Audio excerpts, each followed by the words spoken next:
Hello everyone. तो विजयनगर और Bahmani kingdom देखते हैं, बहुत इंपॉर्टेंट है और मैंने सब कवर करने की कोशिश की है, तो फटफट रिवाइज करते हैं। विजयनगर में 4 डायनेस्टी थी, हमें पता है। उसका एक ट्रिक है, गम साला तो क्यों आ रहा है, ये मैंने बनाई है, तो सॉरी अगर किसी को ऑफेंसिव लगे। तो गम से संगम, साला से सुलूवा, तू से तुलुवा, आरा से आरावीडू। इसकी ओपनिंग डेट होगी, ओपनिंग डेट का मतलब है इसकी डेट्स हैं 1336, 1672, 1336। इसकी तो डेट एग्जैक्ट याद करनी है, 1336, 1672। फिर उसके बाद इसकी पॉलिटिकल हिस्ट्री भी इंपॉर्टेंट हो जाती है। फाउंडर कौन थे? Hari Hari and Bukka, Hari Hari and Bukka. अब ये किसी एग्जाम में पूछा हुआ था कि कौन से फर्स्ट रूलर थे विजयनगर के जिन्होंने गोवा कैप्चर किया था बहामनी किंगडम से। तो हरिहरा सेकंड, हरिहरा सेकंड। और बुक्का जो वन थे, मतलब यही वाले बुक्का, बुक्का वन जो थे, उन्होंने सेंड करा था एक मिशन चाइना में। वो डेट रहने देते हैं, पर चाइना में एक मिशन भेजा था, ये याद रखेंगे। और capture Goa from Bahmani kingdom, Harihara second. अब ओरिजिनली जो हरिहरा एंड बुक्का थे वो काकटिया रूलर ऑफ बेंगल से रिलेटेड थे। ये कामपली गए थे और इस्लाम में कन्वर्ट हो गए थे, बट फिर हिंदू में दोबारा कन्वर्ट हुए। किसके द्वारा? विद्यारण्य। ये भी PYQ है, Vidyaranya, Vidyaranya. Founded a new city on the south bank of Tungabhadra. तो विजयनगर एम्पायर हम बोलते हैं इसलिए क्योंकि उन्होंने विजयनगर की सिटी जो है फाउंड करी, यही इनकी कैपिटल थी काफ़ी टाइम तक, और इनकी 4 कैपिटल रही थी टोटल, तो वो भी आप ढूंढ लेना। फिर कुमार कंपनाज एक्सपेडिशन टू मदुरई, तो उन्होंने उसको नाम दिया मदुरई विजयम। तो मदुरई विजयम पूछ सकते हैं कि विजयनगर में मदुरई विजयम किसने टाइटल लिया था? तो देवराय और कृष्णदेव राय ने लिया था, कुमार कंपनाज ने लिया था। ठीक है। फिर देवराय सेकंड जो थे वो ग्रेटेस्ट रूलर थे संगमा डायनेस्टी के। अब इनके कोर्ट में एक तेलुगु पोएट थे, श्रीनाथ। ये सब मैंने PYQ से और सब जोड़ के लिखा है, तो कुछ भी फालतू नहीं लिखा है। अगर आप सोच रहे हो स्किप कर देता हूँ, तो अगर इसका भी स्किप करोगे तो मतलब दिक्कत हो सकती है। तो देवराया सेकंड के कोर्ट में एक तेलुगु पोएट थे, श्रीनाथ। अब इसके बाद नेक्स्ट डायनेस्टी कौन सी आई? गम साला, साला से सुलुवा। सुलुवा में बहुत छोटा पीरियड था, तो इसको हम इग्नोर कर सकते हैं, ऐसा कोई रूलर याद करने के लिए नहीं है। तुलुवा डायनेस्टी देखते हैं। तुलुवा डायनेस्टी में वीरा नरसिम्हा इनके फाउंडर थे। वीरा नरसिम्हा के बाद उनके भाई जो है, अब ये यंग ब्रदर भी मैंने लिखा है क्योंकि ये भी किसी एग्जाम में पूछा हुआ था कि वो कौन थे रिलेशन में। आई नो UPSC ये सब नहीं पूछता है, बट अगर ये एलिमिनेट करने में कोई ऑप्शन हेल्प करता है तो वाई नॉट। तो यंग ब्रदर जो थे वीरा नरसिम्हा के, कृष्णदेव राया, वो ग्रेटेस्ट रूलर थे तुलुवा डायनेस्टी के। इनको हम आंध्र भोज भी बोलते हैं। और ये पोर्टुगीज़ के एम्परर था। इन्होंने एल्बू क्यू जो भी है, एल्बू बोल लेते हैं। तो एल्बू ने जो था एम्बेसडर भेजा था इनके कोर्ट में। ये वैष्णवाइट थे बट रेस्पेक्ट करते थे हर रिलीजन की। इनके कोर्ट में अष्टदिग्गज भी थे। अष्टदिग्गज में सबसे ज़्यादा फेमस जो थे वो थे अलसानी साहब। अलसानी साहब को आंध्र कविता पितामह भी बोला जाता था। इनकी दो दो बुक जो हैं, जो सबसे ज़्यादा हमें याद करनी है, मनु चित्रम और हरि कथा आश्रम। मनु चित्रम, हरि कथा आश्रम। कृष्णदेव राय के बाद उनको सक्सीड किसने करा, ये भी पूछा गया है। अच्युत राया ने उन्हें सक्सीड करा था। अब कृष्णदेव राय के ही कोर्ट में पिंगाली सुरना और तेनाली रामाकृष्णा जो काफ़ी पॉपुलर हैं, वो भी पोएट थे। अष्टदिग्गज में सब पोएट्स ही थे। He himself a poet. उन्होंने तेलुगु में एक लिखी थी अमृता मल्यादा, जो पॉलिटिका एक वक्त थी, और संस्कृत में लिखी थी जाम्भवती कल्याणम उषा परियानम। ये बहुत ज़्यादा इंपॉर्टेंट है, बहुत बार पूछी गई है। इवन ये भी पूछा गया है कि कौन सी तेलुगु वाली है, कौन सी संस्कृत वाली है, तो ये भी याद करना है। तेलुगु में थी अमुक्त मल्यादा, संस्कृत में जाम्बाती कल्याणा उषा परियानम। उन्होंने विट्ठल स्वामी और हजारा रामा स्वामी टेम्पल बनाया विजयनगर में। इन्होंने एक नई सिटी बनाई नागलपुरम, किसकी याद में? नागल देवी। तो नागल से नागलपुरम उन्होंने बनाया नागल देवी की याद में। राया गोपुरम्स बनाए बहुत सारे, उसमें से पॉपुलर कौन से हैं? चिदम्बरम, श्रीरंगम और हम्पी।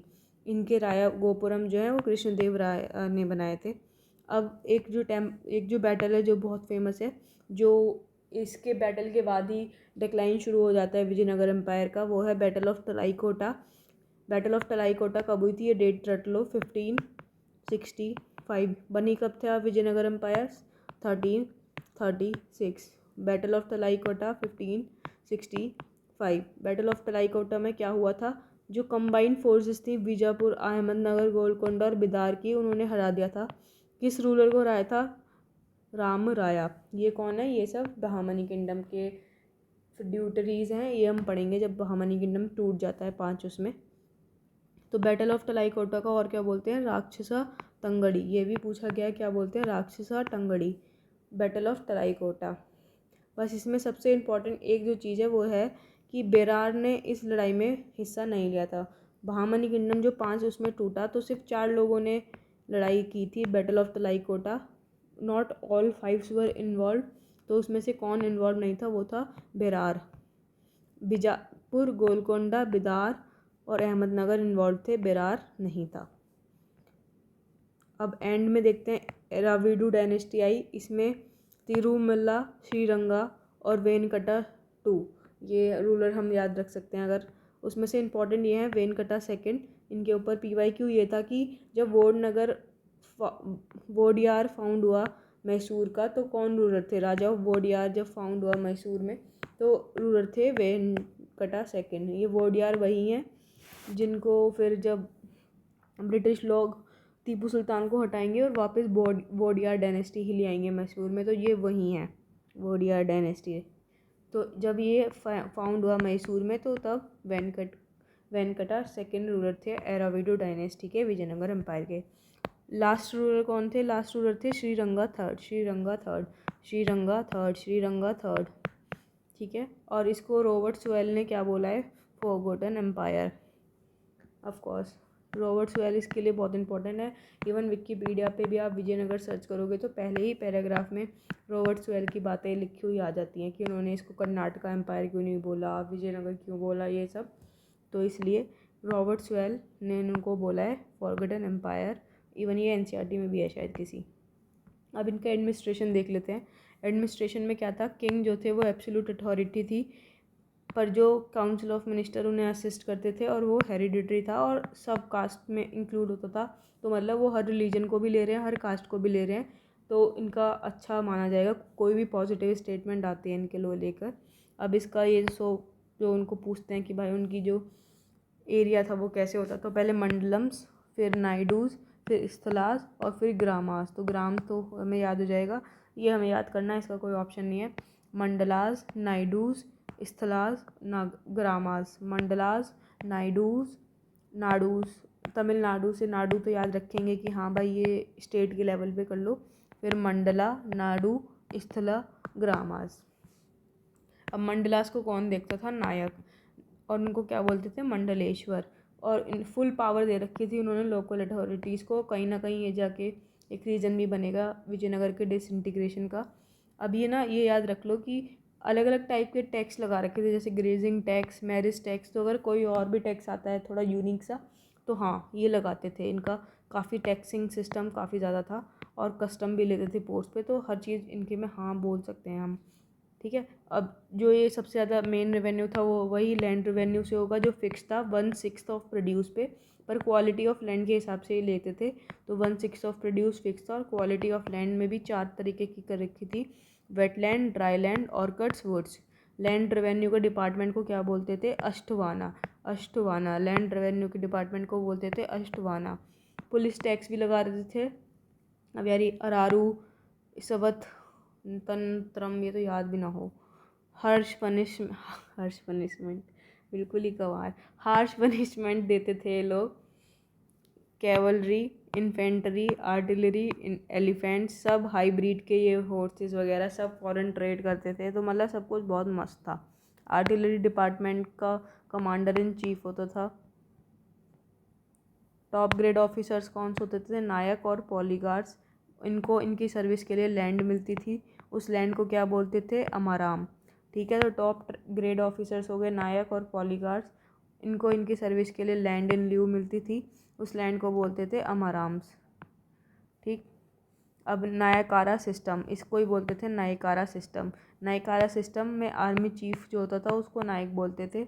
ये मिलिट्री मतलब अपनी अपनी खुद की मिलिट्री रखते थे। सोल्जर्स जो हैं उनको कैश में पे किया जाता था। मिलिट्री डिपार्टमेंट को क्या बोलते थे, कंधा चारा। कंधा चारा मिलिट्री डिपार्टमेंट को इनको बोलते थे कंधा चारा। सेल्फ सफिशिएंट विलेज थे इनके में, विलेज वर सेल्फ सफिशिएंट। फोर्स्ड लेबर भी थी। और एक स्पेशल ऑफिसर था गौड़ा, ये याद रखेंगे, जो सेंटर का एक एजेंट होता था विलेज, मतलब टाइप ऑफ गवर्नर। तो विलेज तो काफ़ी सेल्फ सफिशिएंट थे, लोकल अथॉरिटीज़ भी काफ़ी बढ़िया थी, पर एक कनेक्शन बनाने के लिए सेंटर के साथ एक स्पेशल ऑफिसर था गौड़ा करके, ठीक है, गवर्नर से याद रखेंगे। एक आयागार सिस्टम था, ये 12 फंक्शनरीज होते थे, एज वो आयागार्स की तरह काम करते थे, जिनको टैक्स फ्री लैंड मिलती थी, उस लैंड को बोलते थे मन्यम्स। अब डिफेक्ट्स क्या थे इसमें कि जो बहुत ज़्यादा पावर दे दी थी नायकास को, जैसे मैंने बोला वो अपनी अपनी फ्रेगमेंटेड आर्मी रखते थे, तो भाई उन्होंने इंडिपेंडेंट एम्पायर ही बना लिए और विजयनगर एम्पायर कोलैप्स कर दिया। और जब अपने यहाँ इतना ज़्यादा डिफ़िकल्टीज़ हो रही हो, तो पोर्टुगीज़ को टाइम मिल गया सेटल होने के लिए। फिर फेल्ड क्या हो गई, सस्टेन कमर्शियल एक्टिविटी जो थी वो फेल होने लगी। सोशल लाइफ देखते हैं, अलसानी साहब ने बताया कि 4 कास्ट थी, ब्राह्मण, क्षत्रिय, वैश्य, शूद्रास। विप्रा विनोदनीज आर्टिशंस को बोलते थे, अब याद हो जाए तो ठीक है भैया। काइकोलर्स वेब वीवर्स को बोलते थे, ये सब एनसीईआरटी के टर्म्स हैं, लोग तो बोल देंगे एनसीईआरटी से आया था, पढ़ के जाना चाहिए था। विप्रा विनोदनीज आर्टिशंस, काइकोलर्स वीवर्स, टोटियंस शेपर्ड्स, तो ये याद रखेंगे। फिर से बोल लेते हैं, विप्रा विनोदनीज आर्टिशंस, काइकोलर्स वीवर्स, टोटियंस शेपर्ड। निक्लो दे कॉन्टी आया था, उसने बोला स्लेवरी थी, ये फॉरेनर था। फिर संगमा रूलर जो था उसमें वो सब शेवाइट थे। और वीरूपक्षा, मतलब जो वीरूपक्षा डीटी को फॉलो मतलब वो पूछते थे। और जो हमारी अदर डायनेस्टी थी वो सब वैष्णवाइट थी। तो जो सबसे पहला संगम था जो हरी बुक्का था वो शेवाइट थे, बाकी सब वैष्णवाइट थे, ये भी याद रखेंगे। बारबोसा भी आया था, उसने बताया कि रिलीजियस फ्रीडम थी, मुस्लिम भी थे एडमिनिस्ट्रेशन में, तो मतलब सब कुछ बहुत ही बढ़िया था। वुमेन की कंडीशन भी गुड थी। नूनीज आया था, उसने बताया कि म्यूज़िक, डांस और बॉडी गार्ड्स वगैरह, ये जो आया था PYQ की लड़कियों को बॉडी गार्ड्स की तरह रखते थे। गंगा देवी एक थी जिन्होंने, जो वाइफ थी कुमार कंपना, जिनको मदुराई विजयम का मतलब देख रहे हो, कनेक्ट करो, गंगा देवी उनकी वाइफ थी, ठीक है, ये देखो यहाँ पे भी लिख ही दिया मैंने। फिर हसनम्मा और तिरुमल्लमा, ये भी एक पोएट थे। और नुनीज ने क्या बोला कि पॉलीगैमी थी, सती भी थी। एक पियास भी करके आया था जो था ट्रैवलर, उन्होंने बोला कि देवदासी सिस्टम भी था। तो कौन कौन से ट्रैवलर हो गए, पायस, पियास, जो भी है भाई। नुनीज हो गया, बारबोसा हो गया, और हमारा निक्लो दे कॉन्टी हो गया। अब इकोनॉमिक कंडीशन देख लेते हैं। वन ऑफ द वेल्डियस्ट था, एग्रीकल्चर मेन था, हमने बहुत सारे टैंक्स बनाए, डैम्स बनाए, एक्सकवेशन के लिए कैनाल्स बनाए, गिल्ड्स को ऑटोनॉमी दी।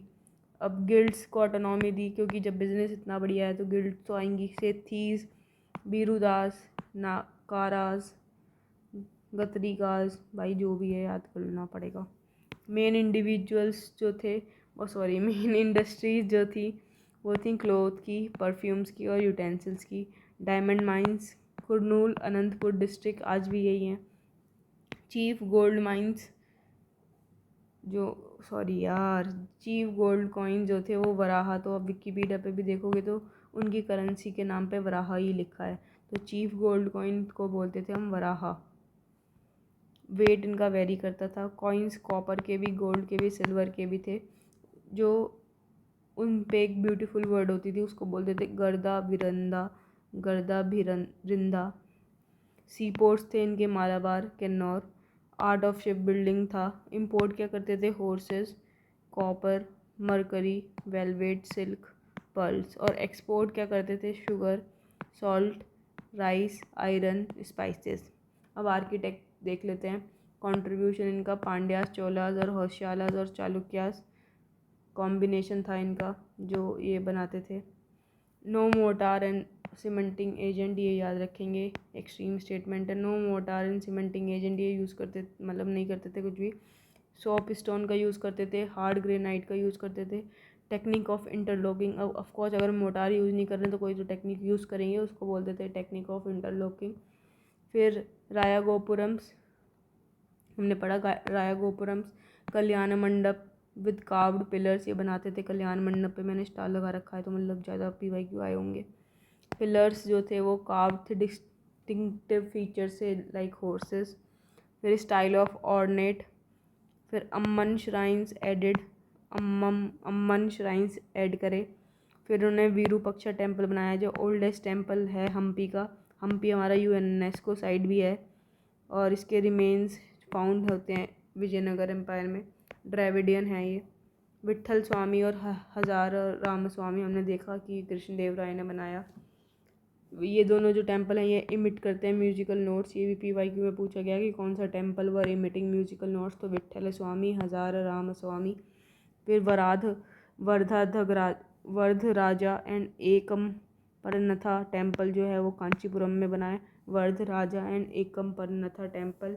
फिर यक्षगाना ट्रेडिशन जो है वो डेवलप्ड हुआ फर्स्ट टाइम, यक्षगाना ट्रेडिशन। फिर मेटल इमेजेस ऑफ कृष्णदेव राया और तिरुपति पे, संस्कृत, तेलुगु, कन्नड़, तमिल। बस तो हमारा विजयनगर तो ख़त्म हो गया। अभी हम देखते हैं हमारा बहामनी किंगडम। चलो अभी बहामनी किंगडम देख लेते हैं जल्दी से। इस पे एज सच इतने क्वेश्चंस नहीं आए तो जो लिखा है वो तो रट ही लो, वो मैंने सब कुछ मेन ही लिखा है इसलिए। इसमें तो फाउंडर कौन थे? अलाउद्दीन बहामनी शाह, अलाउद्दीन बहामन शाह, जिसको हसन गंगू भी बोलते थे। तो हसन गंगू के नाम से पॉपुलर है। उन्होंने फाउंड किया 1347 में। तो इसका मतलब विजयनगर पहले आया 1336 में, 1347 बहामनी किंगडम उसके बाद आया है। इसकी कैपिटल क्या थी? गुलबर्ग। कैपिटल क्या है? गुलबर्ग। अहमद वाली शाह ने कैपिटल शिफ्ट कर दी थी हमारी गुलबर्ग से बिदार। स्ट्रेटेजिक लोकेशन थी क्योंकि बिदार। तो अहमद वाली शाह कैपिटल को ही शिफ्ट करता है तो वो इम्पॉर्टेंट हो जाता है, फिर उसका नाम याद रखना पड़ेगा हमको। अब अहमद वाली शाह ने शिफ्ट करी कैपिटल गुलबर्ग टू बिदार।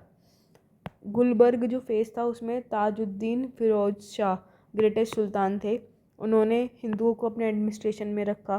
कैलीग्राफिस्ट थे, poet of eminence, many language उन्हें आती थी।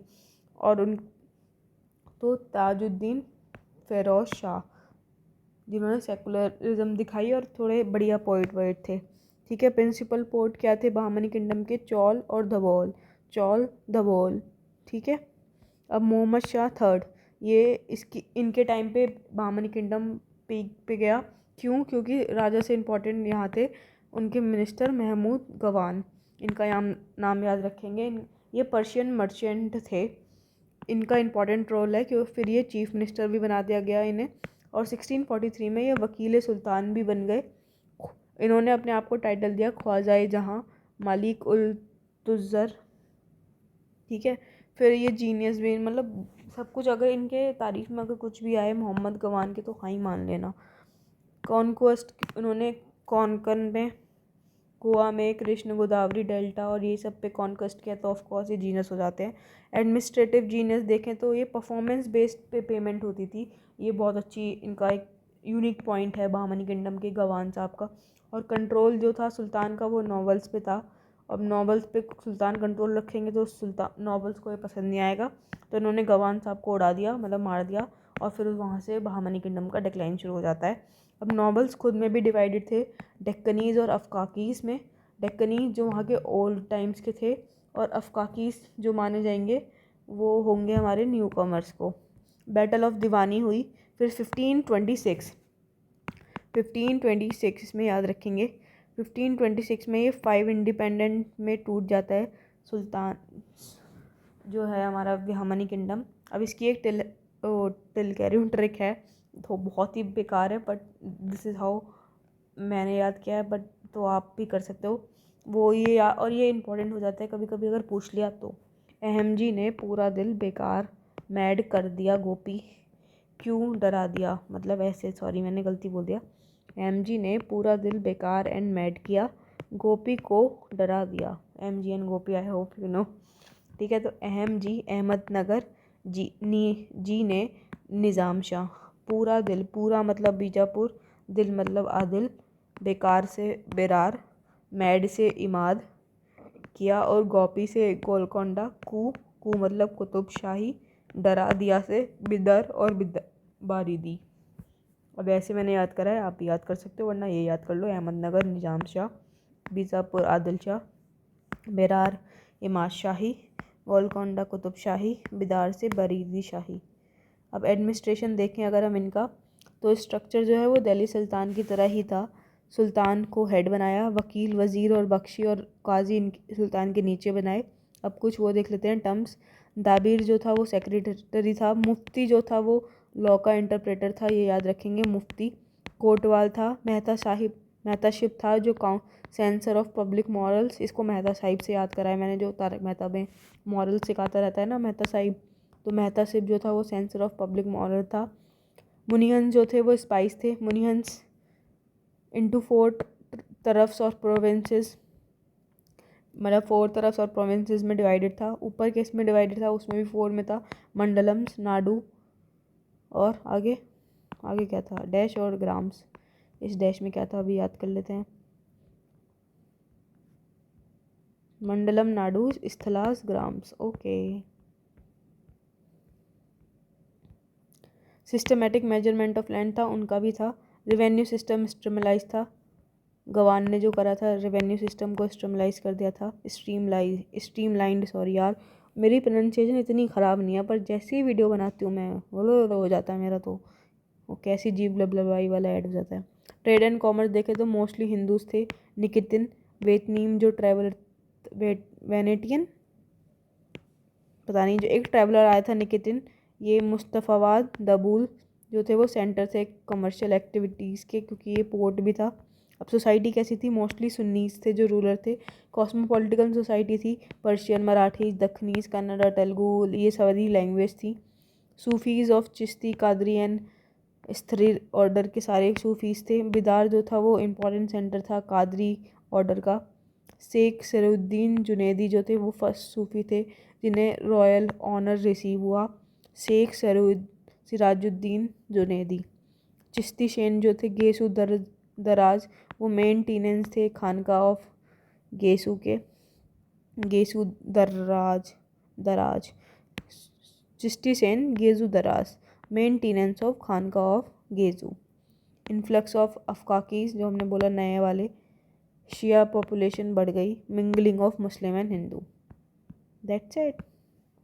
Thank you.